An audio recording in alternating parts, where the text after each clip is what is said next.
Whew. Here it is, the ANBERNIC RG503, finally getting my hands on one.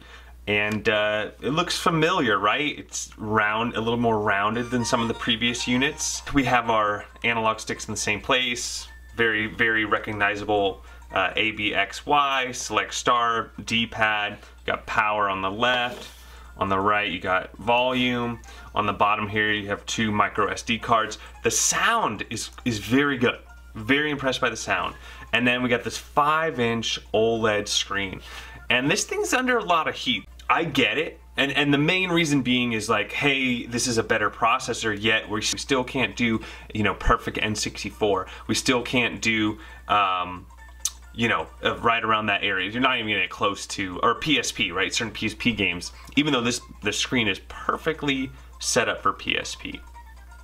However, everything below that, Dreamcast, Atomic Wave, MAME, you know, Super Nintendo, Sega CD, PlayStation, that's all gonna run really well on this device, okay? So let's start off with Mortal Kombat Unchained. Now, if you play God of War, Chains of Olympus, this thing's not gonna run it. But there's a lot of the PSP catalog that this thing is gonna run perfectly, and on this widescreen 5-inch display, OLED by the way, it's a Samsung display, it looks really good. This video is not going to do justice with my, you know, with everything you're seeing here. But as I said, really good volume or sound, as you hear here. Very loud too. I get it. Everyone's like, for the last 2 years now, all these $100 devices cannot play, you know, anything better. We're not really getting much improvement. However, I would argue that the screen, the Wi-Fi 5 as a streaming device is very welcomed, is a welcome change. And for $20 more than what you'd find somewhere else, you know what I'm saying, like Retroid Pocket 2 or the RGB, what is it, the 2 Max, you know, it's right around that right mark. Now, you can get the Steam Deck or something like that, and you're right, it is like way better. However, at what cost? You know?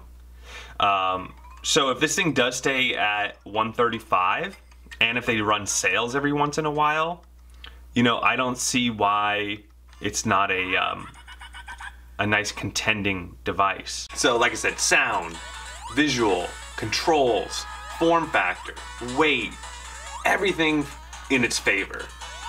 I think a lot of people are very focused on the performance. So I just want to say that for the average retro gamer, somebody who wants this as a gift, they just want something plug and play, it doesn't get too hot. There's no fan going on to, you know, support those higher, you know, frame rates and things like that, which many people want. And those same people have done their research on this item and have, you know, they basically cross it off. This is not what I want. And that's fine.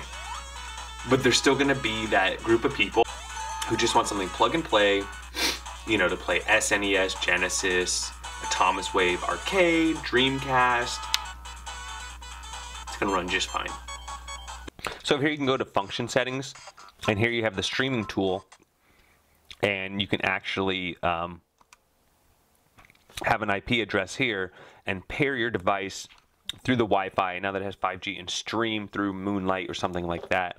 You also do have the HDMI out as well, and you have the OTG option. So from a streaming device, pairing up, great. It also does have Bluetooth as well. So if you want to hook up a wireless controller or something like that and use it on a TV, this whole thing is basically a portable console at the same time.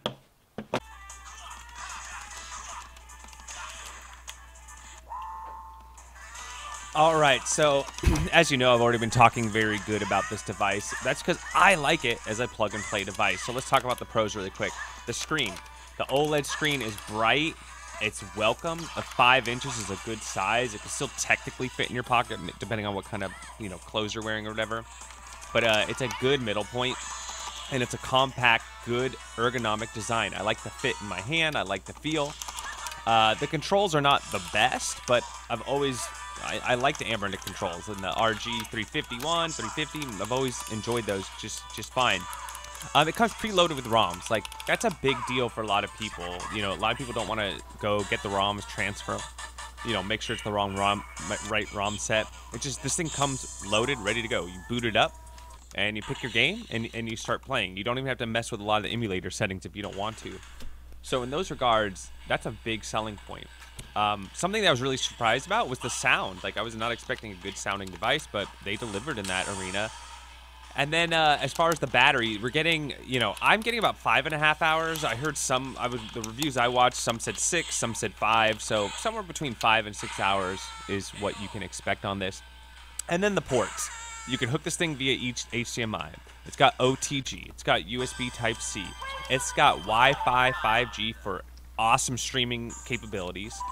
Additionally to that, it has a Bluetooth chip in it, so you can stream this onto your TV or from your computer to this device. So many different configurations you can set up, and so this device is really versatile in that regard.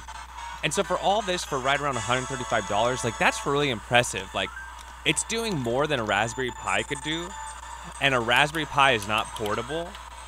Now the Raspberry Pi has a little bit more RAM on it, but other than that, this thing puts the Raspberry Pi for its money as far as like an emulation device, because you can stream on this, you can stream on the Raspberry Pi, you can play all the same systems, maybe even more on this than you can with that. Now when you start comparing it to other handhelds, that's where people get upset and they're like, you know, why wouldn't you just get the Odin? Why don't you just get the Steam Deck? So I get that, and that's a fair analysis. And for those people, you're absolutely right. The other thing you could say is, why would you spend the $130 on this when you can go get a cell phone and an Android cell phone and go ahead and run it on that, and you can run even more stuff. You can run, you know, Citra and Dolphin and all kinds of other emulators, PlayStation 2. Yeah, they're absolutely right. A cell phone would beat this thing. But again, plug and play, ready to go, in your hand, buy it as a gift. I would absolutely put it in the top 5 for that. Oh, the last thing I'll mention, though, is like, this is a passively cooled unit, so there's no fan on it, and it actually didn't get very hot either. So I'd put that as a pro as well. Now on to the cons. The stock operating system that this thing gets sent with is not, it doesn't dual boot into Android. There's not a lot of development on it. It's not as optimized as a lot of people would think.